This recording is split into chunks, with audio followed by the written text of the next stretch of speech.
الرجیم بسم اللہ الرحمن الرحیم الحمدللہ رب العالمین صلی اللہ علی محمد وآلہ اجمعین واللعنۃ الدائمۃ علی اعداء محمد وآل محمد اما بعد وفقنا اللہ وإیاکم للعلم والعمل الصالحین انشاءاللہ تعالی۔ 218 نمبر مسئلہ ہے کہ یصح نکاح المریض فی المرض المتصل بموتہ بشرط الدخول۔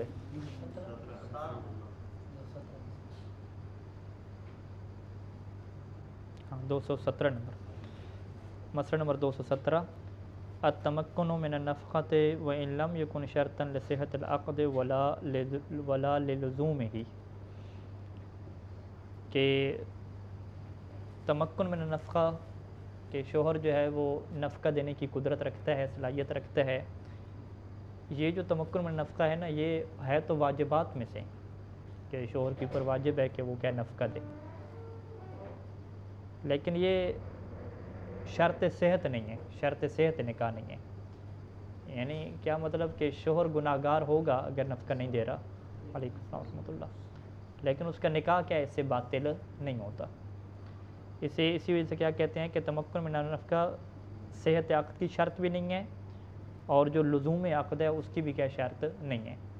صحت عقد کیا مطلب کہ شروع میں عقد ان کا ہو گیا اور وہاں پہ یہ سوال اٹھتا ہے کہ یہ تو نفقی نہیں دے سکتا یہ بندہ، تو ٹھیک ہے اس کے پاس تو کچھ ہے ہی نہیں پیسہ، تو آپ کیسے نکاح کر رہے ہیں؟ تو ہم کہیں گے نہیں، نکاح صحیح ہے اس کا، ٹھیک ہے۔ اچھا، دوسرا مسئلہ کیا ہے کہ نکاح کے دوران تو جو ہے وہ اس کی تمکن تھا، نفقہ دے سکتا تھا، نکاح ہو گیا اور بعد میں حالات ایسے بنے کہ اب یہ نفقہ نہیں دے سکتا، تو اب بھی ہم یہ نہیں کہیں گے کہ جو نکاح کا لزوم ہے وہ ختم ہو جائے گا، فسخ ہو جائے گا، ایسا نہیں ہے۔ یعنی نکاح کے لزوم کے لیے بھی یہ شرط نہیں ہے، اور خود نکاح کی شروع میں صحت کے لیے بھی یہ شرط نہیں ہے۔ فلا يثبت الخيار للمرأة لو تبين عدم التمكن منها حين العقد فضلا عما لو تجدد عجزه عنها بعد ذلك۔ فلا يثبت الخيار، پس خاتون کے لیے یہ خیار فسخ ثابت نہیں ہوتا کہ نکاح کو فسخ کر دے۔ کب؟ لو تبین عدم التمکن منها، کہ جب ظاہر ہو جائے کہ عدم التمکن زوج منها من النفقۃ، کہ جو شوہر اس کا بننے جا رہا ہے وہ نفقہ دینے کے اوپر قدرت نہیں رکھتا۔ یہ کب ظاہر ہو؟ ہی نہ عقد کے وقت، عقد کے وقت ہی یہ بات واضح طور پہ ثابت ہو گئی کہ یہ جو بندہ ہے نفقہ نہیں دے سکتا، اور اس کے باوجود خاتون نے کیا نکاح کے اوپر اوکے کر دیا، تو نکاح کیا صحیح ہو جائے گا۔ فضلاً چیز ہے کہ آپ یوں کہیں کہ اما لو تجدد عجزہ عنہا، عجز الزوج کس سے؟ عن النفقۃ بعد ذلک بعد العقد، شادی وغیرہ ہو گئی، شادی کے جو وقت تھا وہ متمکن تھا، نفقہ دے سکتا تھا، تجدد عجزہ یعنی بعد میں یہ عاجز ہو گیا، ٹھیک ہے، تو وہاں بھی بدرجہ اولیٰ کیا ہے، نکاح کے لزوم کے اوپر یہ کوئی اثر اس کا نہیں پڑے گا، یعنی خاتون کو خیار فسخ جو ہے وہ نہیں ملے گا۔ یہاں پہ ایک مسئلہ پیچھے گزرا تھا یا آگے آئے گا، مجھے یاد پڑتا ہے، ہاں آگے آئے گا کتاب النفقات میں، جب وہاں پہ یہ بحث آئے گی کہ شوہر اگر نفقہ نہیں دیتا تو خاتون کے پاس پھر کیا آپشن ہے، تو وہاں پہ ذکر کریں گے کہ خاتون کے پاس پہلا آپشن تو یہ ہوتا ہے کہ شوہر کی جیب سے پیسہ نکالے، ٹھیک ہے، اس کی مرضی کے بغیر جو ہے پیسہ نکالے، اپنے نفقے کا نکال سکتی ہے۔ دوسرا آپشن کیا ہے کہ وہ حاکم شرع سے رجوع کر سکتی ہے، اور حاکم شرع اسے آرڈر جاری کرے گا کہ نفقہ دو، اور یا تو کیا طلاق دو۔ اور تیسرا آپشن یہ ہے کہ خاتون جو ہے وہ پھر شوہر کی اجازت کے بغیر باہر جا سکتی ہے کمانے کے لیے، اپنی تدریس اور ٹیوشن وغیرہ کر سکتی ہے، اس میں پھر شوہر کی اجازت کی ضرورت بھی نہیں ہوگی، تو یہ وہاں پہ کیا احکام بیان کریں گے۔ تو لہٰذا جو ہے وہ یعنی یہ نہیں ہے کہ آپ کہیں کہ بس شوہر جو ہے وہ عاجز آ گیا نفقہ دینے سے تو خاتون کے نکاح کو فسخ کر دے۔ آگے ایک مسئلہ ہے کہ اگر شوہر جماع سے عاجز آ جائے نا، نامرد بن جائے اور علاج اس کا ناممکن ہو، تو وہاں پہ خیار فسخ ملتا ہے، خاتون کا نکاح ختم کر سکتی ہے، ٹھیک ہے، لیکن یہاں پہ نفقہ کی وجہ سے کیا خیار فسخ نہیں ملتا۔ اس میں فقط ایک صورت ہے کہ اگر یہ تدلیس کا واقعہ ہو جائے، فراڈ، تو خیار تدلیس ہم آگے پڑھیں گے، دھوکہ دہی کا، کہ انہوں نے کہا کہ جو لڑکے کی ہے وہ سرکاری نوکری ہے، ٹھیک ہے، اور اس کی تنخواہ جو ہے وہ 1 لاکھ ہے، بعد میں جو ہے پتہ چلا کہ اس کی تو جو ہے وہ پکوڑوں کی دکان ہے، ٹھیک ہے، تو اس کی تنخواہ اتنی ہے ہی نہیں، تو اسے کیا کہتے ہیں کہ انہوں نے رشتے کے دوران کیا دیا تھا؟ دھوکہ دیا تھا، علیکم ورحمۃ اللہ۔ تو وہاں پہ خاتون کو اختیار ہوتا ہے کہ خاتون کیا کرتے ہیں، نکاح کو فسخ کر دے، ٹھیک ہے۔ اور یہ اس طرح کے ایک کیس ہمارے پاس آیا بھی تھا کہ لاہور کے وہ مومن تھے، انہوں نے جو ہے وہ اپنی ہمشیرہ کے نکاح کیا، اور لڑکے نے جو ہے وہ بتایا تھا کہ میں بینک میں نوکری کرتا ہوں اور میری تنخواہ جو ہے وہ 1 لاکھ ہے، ٹھیک ہے۔ تو نوکری کے بعد پتہ چلا کہ یہ بینک میں چلے نوکری تو کرتا ہے لیکن تنخواہ 1 لاکھ نہیں ہے، بلکہ کتنی ہے، 35,000 کیا ہے تنخواہ ہے۔ اور انہوں نے کہا کہ یہ ایسا ایسا بڑھے گی اور کچھ عرصے کے بعد کتنی ہو جائے گی، 1 لاکھ ہو جائے گی۔ اور وہ نفقہ بھی پورا نہیں کر پا رہا تھا بیوی کا، تو اب صورتحال کیا تھی کہ وہ طلاق بھی نہیں دے رہا تھا۔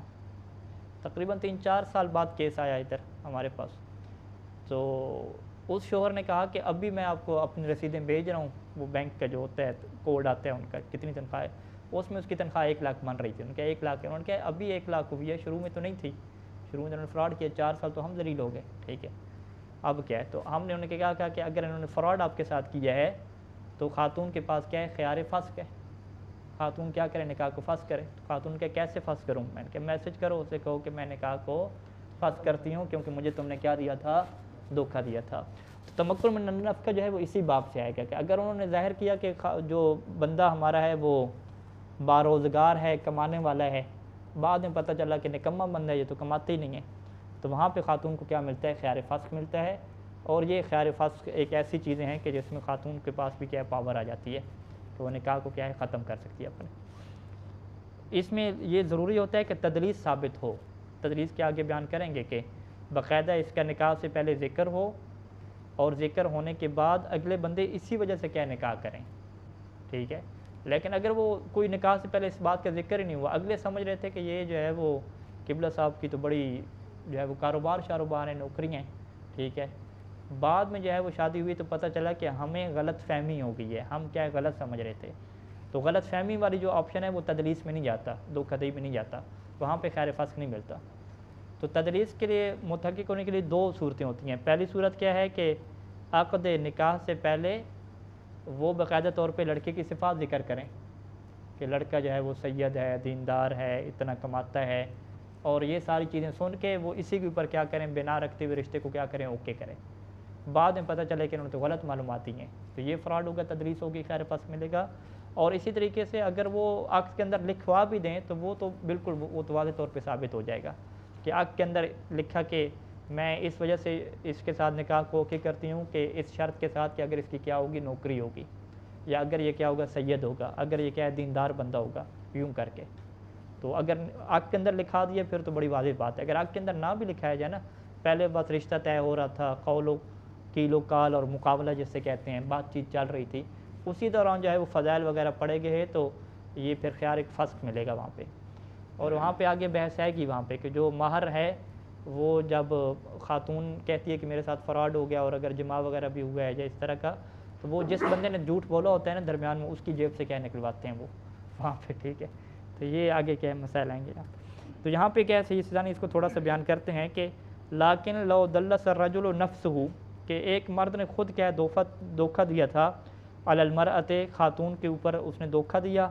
کیسے دھوکہ کیا، بے اظہار الیسار، کہ اس نے یسار کا اظہار کیا، یعنی مرد نے خود کیا کیا، اظہار کیا کہ میرے پاس کیا پیسہ ہے، ٹھیک ہے، قبل العقد، عقد سے پہلے اس نے اظہار کیا، عقد سے پہلے بڑی بڑی چھوڑی اس نے کہ ہماری تو جی بڑا پیسہ ہے، گاڑیاں ہیں اور یہ چیزیں۔ اب یہ عقد سے پہلے کب ہے، عند الخطبۃ، خطبہ یعنی منگنی کے دوران ایسا ہو، والمقابلۃ، یا جب کیا بات چیت ہو رہی تھی ان کے رشتے کی، اس وقت ایسا ہو، اور ووقع العقد مبنی علیہ، اس نے جو فضائل پڑھے اپنے، تو اب عقد جو ہے وہ مبنی علیہ، اسی کے اوپر کیا ہے بنا رکھتے ہوئے ہو گیا۔ ثم تبین خلافہ، پھر بعد میں ظاہر ہو گیا کہ یہ تو سارے کیا تھا، جھوٹ تھا، فراڈ تھا، تو ثابت الخیار لہا، تو یہاں پہ خاتون کے لیے خیار فسخ ثابت ہوگا۔ فضلا اما لو ذکر الیسار، چے جائے، یعنی چے جائے کیا مطلب کہ بدرجہ اولا یہاں تو خیار فسخ ثابت ہوگا، کس صورت میں، کہ لو ذکر الیسار بنحو الاشتراط، کہ اگر اس نے اپنے یسار یعنی پیسے والے ہونے کو ذکر کیا ہو شرط کے طور پہ عقد کے اندر، اب توصیف فی متن العقد، یا متن عقد میں، متن عقد جو پڑھا جا رہا ہے، لکھا جا رہا ہے، اس کے اندر باقاعدہ اس نے وصف بیان کیے ہو، ٹھیک ہے، کہ ایڈوکیٹ، ٹھیک ہے، فلاں منیجر صاحب، اور آگے نام لکھو، باقاعدہ اس کا وصف بھی کیا ہے ذکر کیا نوکری والا، ٹھیک ہے جی، فی مطرن ثم تبین عدمہ، بعد میں ظاہر ہو جائے کہ یہ اوصاف سارے کیا تھے، غلط تھے. تو یہاں پہ خاتون کو ملے گا اختیار کما سیاتی فی الفصل الثامن، جیسا کہ وہاں پہ کیا اس کی تفصیلی کیا بحث ہے کہ وہاں پہ حتیٰ کہ یہ بھی صحیح نے لکھا کہ اگر خاندان کے حوالے سے انہوں نے جھوٹ بولا ہے کہ یہ اس خاندان کا ہے، بعد میں پتہ چلا کہ یہ کسی اور خاندان کا تھا، سید غیر سید کے حوالے سے، تعلیم کے حوالے سے، اور حتیٰ کہ حسن اخلاق کے حوالے سے بھی. انہوں نے کہا لڑکا اخلاق کا اچھا ہے، ٹھیک ہے، کوئی غصے والا نہیں ہے، مارتا نہیں ہے، نفسیاتی نہیں ہے، یہ انہوں نے تاکید کی. بعد میں پتہ چلا کہ یہ تو بھائی وسیلہ بندہ ہے، ٹھیک ہے، انہوں نے ہمیں غلط بیان کی ہے. وہاں پر بھی کیا ملتا ہے، خیار فسخ ملتا ہے خاتون کو. اچھا جی، اگلا مسئلہ کہ مریض بندہ ہے، اب اس سے شادی جو ہے وہ کون کرے گا، ٹھیک ہے، سوائے وہ خاتون اس سے شادی کرے گی کہ جس کے ذہن میں ہے کہ یہ تو اسی مرض میں مر جائے گا تو باقی جائیداد کیا مجھے ملے گی. تو یہ والا نکاح کیا ہوتا ہے، باطل ہوتا ہے. یعنی ایسی مرض میں نکاح کرنا کہ جس مرض کے اندر کیا واقع ہو جائے، موت واقع ہو جائے، ٹھیک ہے. المرض المتصل بموت ہی، اس مرض کے اندر نکاح کریں گے تو نکاح کب باطل ہوتا ہے، ایک شرط کے ساتھ کہ جب جماع نہ ہو سکے، ٹھیک ہے جی. اگر جماع ہو جائے تو پھر ٹھیک ہے، پھر ایشو نہیں ہے بیمار ہونے کا، ٹھیک ہے. اب بخار وغیرہ میں ہو سکتا ہے نکاح، وہ کوئی ایشو نہیں ہے، ٹھیک ہے. اس طرح وہ کسی برادر نے میسج کیا تھا کہ اگر سخت بخار ہے مجھے 3-4 دنوں سے اور پرسوں کیا نکاح بھی ہے تو کیا جو ہو جائے گا نکاح، ٹھیک ہے. یا کرونا کے دنوں میں لوگ کہہ رہے تھے کہ کرونا ہو چکا ہے اور نکاح کروا رہے ہیں، تو وہ ان مرض میں ہو جاتا ہے، ٹھیک ہے، کیونکہ وہاں پہ دخول کیا ہو جاتا ہے، اس کا ایشو نہیں ہے. یصح نکاح المریض فی المرض، یعنی نکاح مریض کا صحیح ہوتا ہے اس مرض میں کہ المتصل بموت ہی، جو اس کی موت کے ساتھ جڑی ہوئی ہوتی ہے، یعنی ایسی مرض جس کے اندر موت واقع ہوتی ہے. نکاح صحیح ہوتا ہے لیکن بشرط دخول، جماع بھی کیا ہو تب کیا نکاح صحیح ہوگا. اگر پتہ ہے کہ جماع شماع تو نہیں ہونا، بس جائیداد ہی قابو کرنی ہے، تو پھر کیا ہے وہ نکاح کیا نہیں ہوگا، ٹھیک.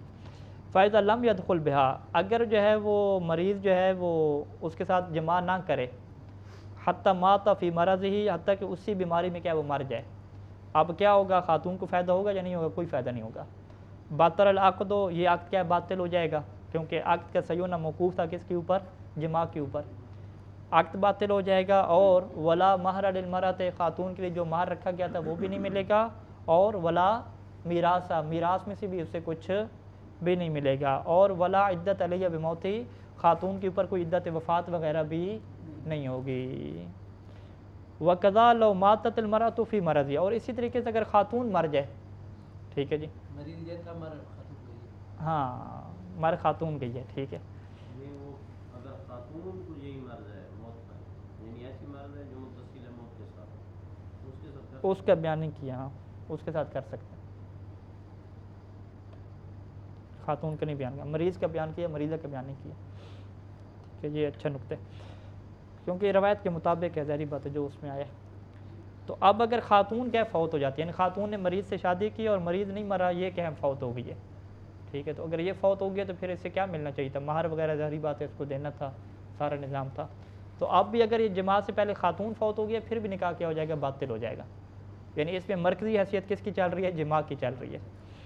وقضا لو ماتت المرأۃ فی مرض ہی، اسی طریقے سے اگر خاتون فوت ہو جاتی ہے فی مرض ہی، مرض حان کا مرض ہی، اسی شوہر کی مرض میں، کون سی مرض، ذالک وہ مرض کہ المتصل بموت ہی، وہ مرض کہ جس کے اندر اس نے کیا مرنا ہے، ٹھیک ہے، لیکن وہ بعد میں مرا، پہلے کیا خاتون مر گئی.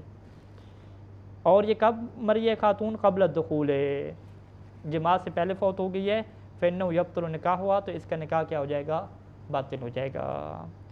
یہاں پہ دخول کی بات ہے تو فقہ میں جب دخول کی بات آتی ہے تو عمومی ہوتا ہے، لا فرق فی الدخول بین القبول والدبور، یہ عمومی کیا دخول وہاں پہ رہتا ہے. یختص الحکم المذکور بالمرض المتصل بالموت الذي يكون المریض معه في مرض الہلاک. مرض الموت سے کیا مراد ہے، کہتے ہیں یہ حکم خاص ہے اس بیماری کے ساتھ کہ جو موت کے ساتھ ملی ہوتی ہے. کیا مطلب، یعنی الذی وہ مرض کہ یکون المریض معه، کہ جس مرض کے ساتھ مریض کیا ہوتا ہے، فی مرض الہلاک، ہلاک ہونے کے درپے ہوتا ہے، مرنے کے درپے ہوتا ہے، ٹھیک ہے. اس طرح کی جو بڑی بیماری ہوتی ہے، آپ کرونا کہہ دیں، کوئی اور اس طرح کی بڑی بیماری، فلا یشمل مثل حمہ، ٹھیک ہے. پس یہ بخار کو کیا شامل نہیں ہوگی، بخار کون سا، حمہ یومن، ایک دن کا جو بخار ہوتا ہے، کون سے بخار، جو خفیف ہیں، ہلکا ہوتا ہے. 104-5 والا تو خطرناک ہے نا، وہ تو موت تک کا خطرہ ہوتا ہے. کہ اتفق الموت بہی کہ جس کے اندر جو ہے وہ اتفاقاً کیا موت واقع ہوگی. ٹھیک ہے, اس کو بخار تھا, انہوں نے نکاح کر لیا, شادی کر دیا, لیکن جماع نہیں ہو سکا اور کیا ہے موت واقع ہو گئی. تو یہاں پہ اب وہ نکاح باطل نہیں ہوگا, وہ اس کی بیوی رہے گی اور عدت وغیرہ وہ آگے آئے گا احکام میں. اگر دخول نہیں ہوا تھا تو عدت وفات تو ہوتی ہے, بہرحال میراث وغیرہ ملے گی ساری.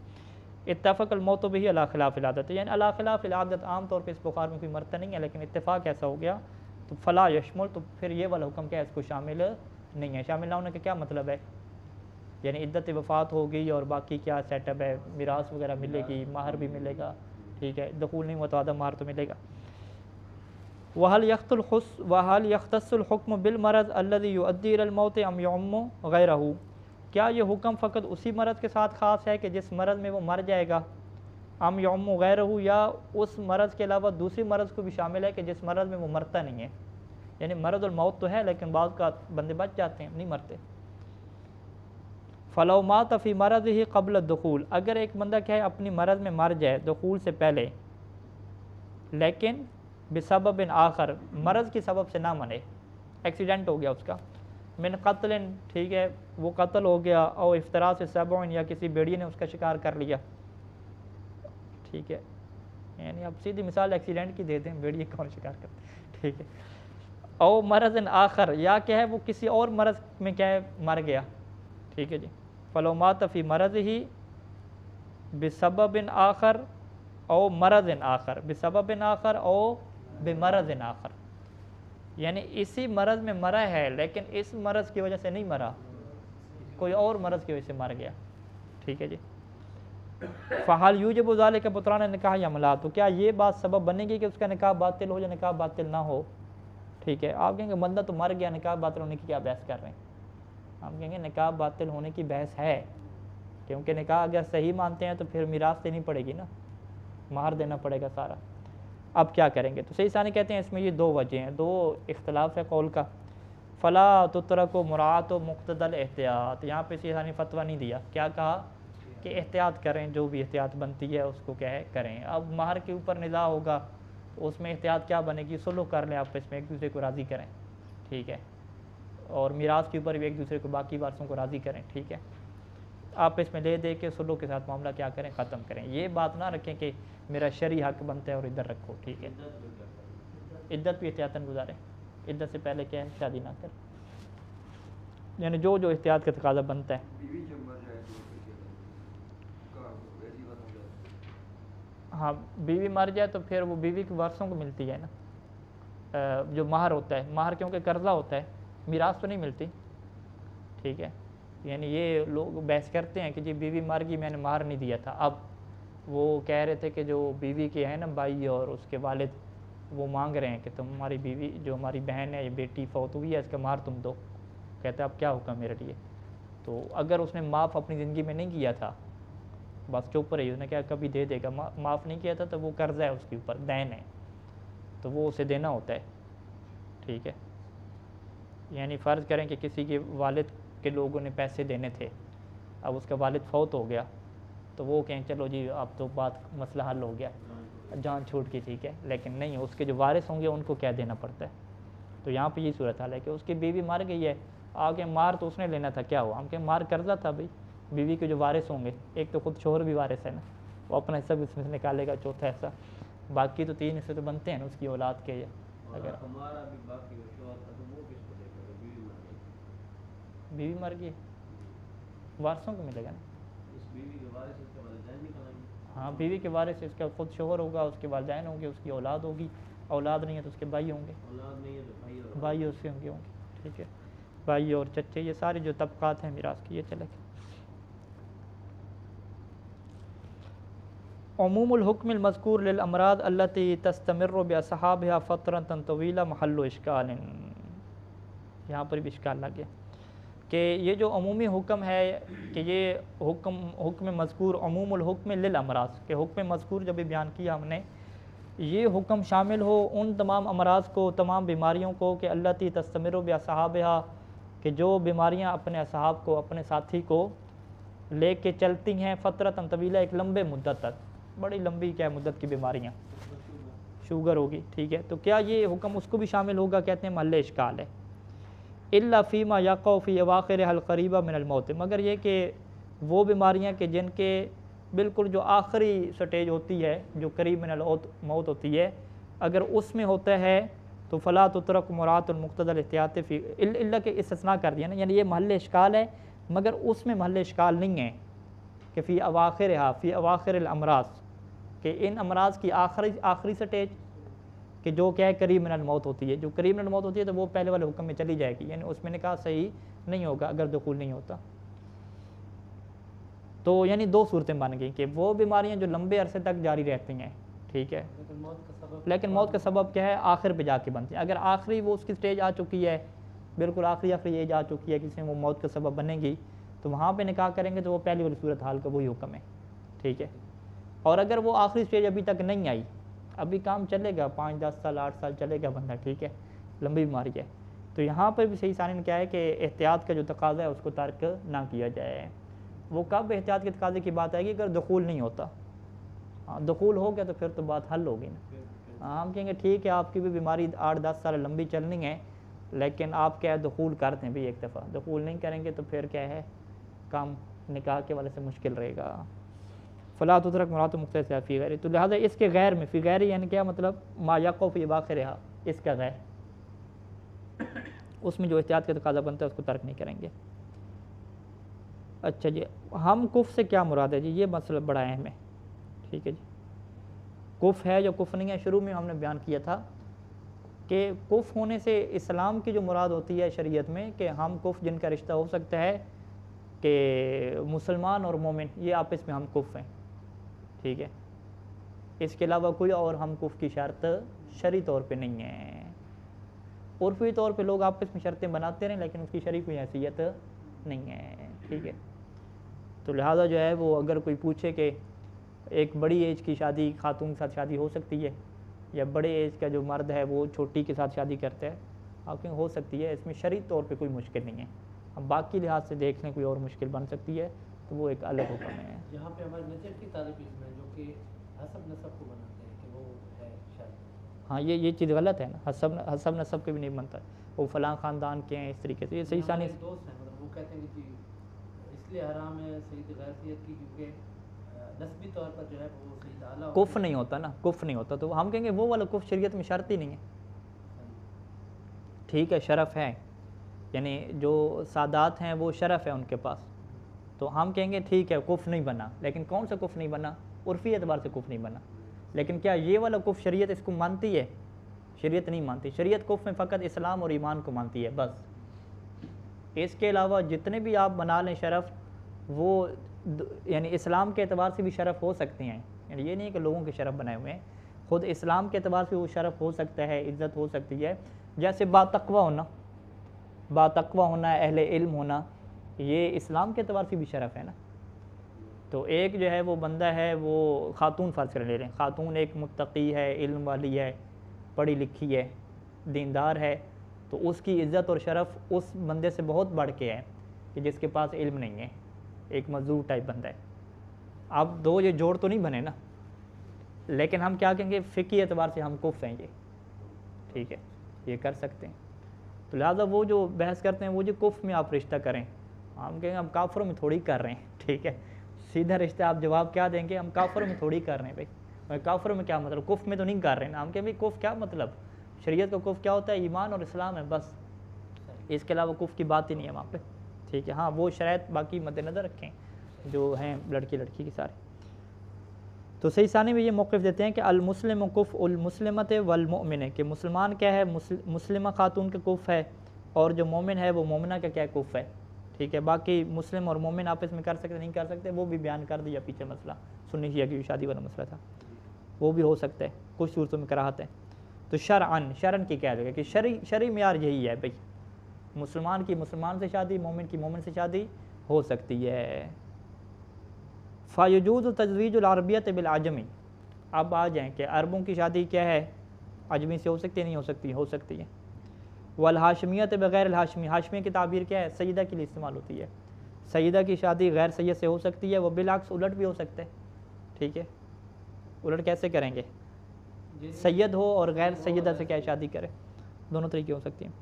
وقضا ذوات البیوتات الشریفت باصحاب الصناع الدنیۃ کالکناس ونحوہ، اسی طریقے سے وہ لوگ ذوات یعنی وہ کہ البیوتات شریفہ کے جو ہے وہ شریفہ بیت کے مالک ہیں، یعنی اس سے تعبیر کیا ہے کہ جن کے جو کام ہیں وہ اچھے ہیں، مہذب کام ہیں معاشرے کے اعتبار سے، وہ شادی کریں ان لوگوں سے کہ صناع دنیہ، صناع صنعت دنیہ پستی، کہ جن کے کام کیا ہیں معاشرتی اعتبار سے پستی والے ہیں، کناس جیسے کہ جھاڑو دینے والے، ٹھیک ہے۔ ایک جھاڑو دینے والے یا ہم کیا کہتے ہیں پاکستان میں جو گند وغیرہ اکٹھے کرتے ہیں، گٹر وغیرہ صاف کرتے ہیں، ہاں بنگی، ہاں بنگی کہہ دیں، اس طرح کے جو الفاظ ہیں، تو اس کی جو شادی ہے وہ پڑھے لکھے جو دیگر فیملی ہے ذوات بیوتات شریفہ یعنی جو اچھے کام کرتے ہیں، منیجر ہیں، ٹھیک ہے، فرض کریں بینک کا منیجر ہو گیا، مولانا ہو گیا،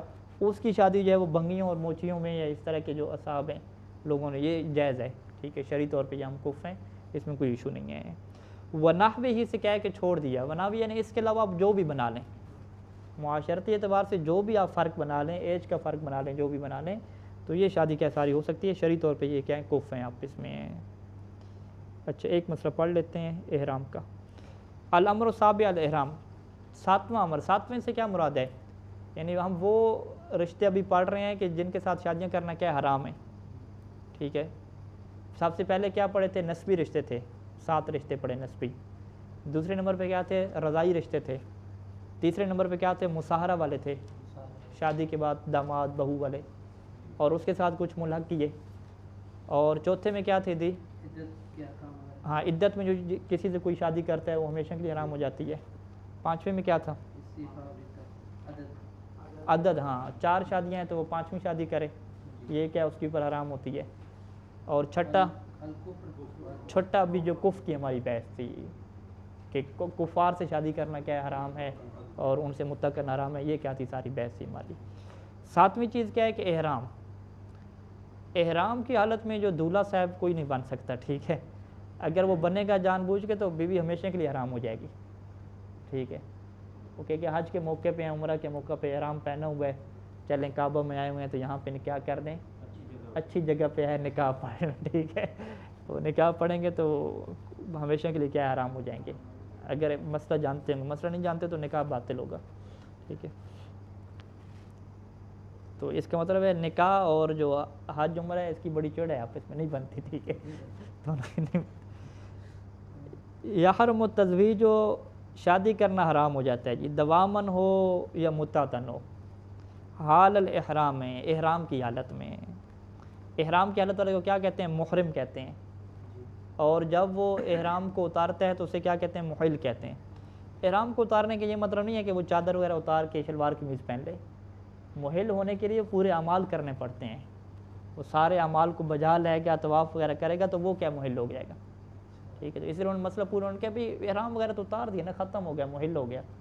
ہم کہ احرام اتارنے سے محل نہیں ہوتا، ابھی سارے اعمال جا کے کرے تو تب ہے، ابھی پاکستان بھی آ جائے تو وہ کیا رہے گا، محرم ہی رہے گا، اگر 1-2 اعمال وہاں پہ چھوڑ آ جائے تو پھر اس کی ذمہ داری کیا ہوتی ہے، یہاں سے بندہ نائب بنائے، وہاں پہ کسی کو کال کرے، اس کی طرف سے جو طواف رہتا ہے، کچھ چیزیں رہتی ہیں وہ چیزیں پوری کرے گا، تب جا کے یہ کیا ہوگا، محل ہوگا، ٹھیک ہے۔ ہاں شادی نہیں کر سکتا نہیں تھا، ٹھیک ہے۔ تو لہٰذا جو ہے وہ اس میں آپ یہ نہ کہیں، یعنی آپ ہم یہ کہیں کہ بھی ادھر کا گئے ہوئے تھے، ابھی ہم مثال دے رہے تھے کہ عمرہ کرنے گئے ہوئے تھے، احرام باندھا ہوا تھا تو اب اس وقت نکاح ہو گیا، ہم کہیں گے نہیں، بعض کا تو لوگ اپنے طواف کو مکمل نہیں کرتے، عمرہ ان کا باطل ہوتا ہے، کوئی طواف رہتا ہوتا ہے، کچھ عمل رہتا ہوتا ہے، رمی وغیرہ نہیں تھی، کچھ کام نہیں کیا اور پاکستان آگے واپس، ان کو بھی کیا کہا جائے گا کہ یہ بھی کیا ہے، محرم ہے، ابھی پاکستان اگر ان کے حج سے واپس ہیں تو آپ کی شادی کرتے ہیں، ٹھیک ہے۔ ادھر جا کے جب 18 ذی الحج کو انہوں نے نکاح کر دی، شادی کر دی، اور بعد میں پتہ چلا کہ بھئی یہ ابھی تو یہ حلال ہی نہیں ہوئے تھے، محل ہی نہیں ہوئے تھے، ٹھیک ہے، ان کوئی بڑے عمل، تو یہ نکاح بھی کیا ہو جائے گا، باطل ہو جائے گا، حرام تھی۔ وَإِن لَمْ تَكُنِ الْمَرْأَةُ مُحْرِمَةً، اگرچہ جس خاتون سے شادی ہو رہی ہے وہ محرمہ نہیں ہے، محرمہ کا مطلب احرام اس نے نہیں باندھا ہوا، ٹھیک ہے، وہ حالت احرام میں نہیں ہے۔ سواء اکان ایقاع التزویج لہو بمباشرتہ، چاہے جو ہے وہ تزویج کا واقعہ کرنا لہو اس کے لیے کیا ہو، بمباشرتہ ڈائریکٹ ہو، ٹھیک ہے، یعنی ڈائریکٹ یہ خود کیا نکاح پڑھے اپنے لیے، او بتوقیر الغیر، یا کسی غیر کو کیا ہے وکیل بنائے، محرمن کان الوکیل او محلن، اب وہ جو غیر ہے وکیل جو بن رہا ہے چاہے وہ بھی حالت احرام میں ہو یا وہ کیا ہو محل ہو، تو اصل کس کو دیکھا جا رہا ہے؟ جس کا نکاح پڑھایا جا رہا ہے۔ کانت توکیل و قبل الاحرام او حالہ، یہ جو اس کو وکیل بنایا تھا چاہے یہ احرام سے پہلے اسے بنایا ہو یا کیا ہے احرام کے دوران بنایا ہو۔ وَيَفْسَتُ الْعَقْدُ فِي جَمِيعِ الصُّوَرِ الْمَذْكُورَةِ، تمام مذکورہ صورتوں میں عقد کیا ہوگا؟ فاسد ہوگا، یعنی باطل ہو جائے گا۔ حتیٰ مع جہل الرجل المحرم بالحرمت، حتیٰ کہ جو رجل محرم ہے جو حالت احرام میں ہے، اگرچہ شلوار قمیض ابھی پہنی ہوئی ہے، ٹھیک ہے، حالت احرام میں ہے، اگرچہ وہ جہل و حرمت سے، اسے نہیں پتہ تھا کہ نکاح حرام ہوتا ہے، فقہی مسئلہ نہیں پتہ تھا، پھر بھی کیا ہے نکاح کیا ہو جائے گا؟ فاسد ہو جائے گا، باطل ہو جائے گا۔ اما مع علمہ، اگر اسے پتہ تھا کہ نکاح کرنا حرام ہے تو اس نے پھر نکاح کیا کیوں ہے؟ ٹھیک ہے، اگر اس کے پتہ تھا علم الحرمت کا تو فتحرم علیہ مؤبداً، اب اگر یہ پھر بھی نکاح کرتا ہے جان بوجھ کے تو فتحرم علیہ مؤبداً، اب خاتون اس کے اوپر حرام ہو جائے گی، اور کیا ہے مؤبداً، ہمیشہ کے لیے حرام ہو جائے گی۔ اب یہ انتظار کرے جنت میں جانے کا تو وہاں پہ خصوصی کوئی آفر ہو سکتی ہے، وگرنہ دنیا میں نہیں ہے۔ صلی اللہ علیہ محمد و آلہ اجمعین۔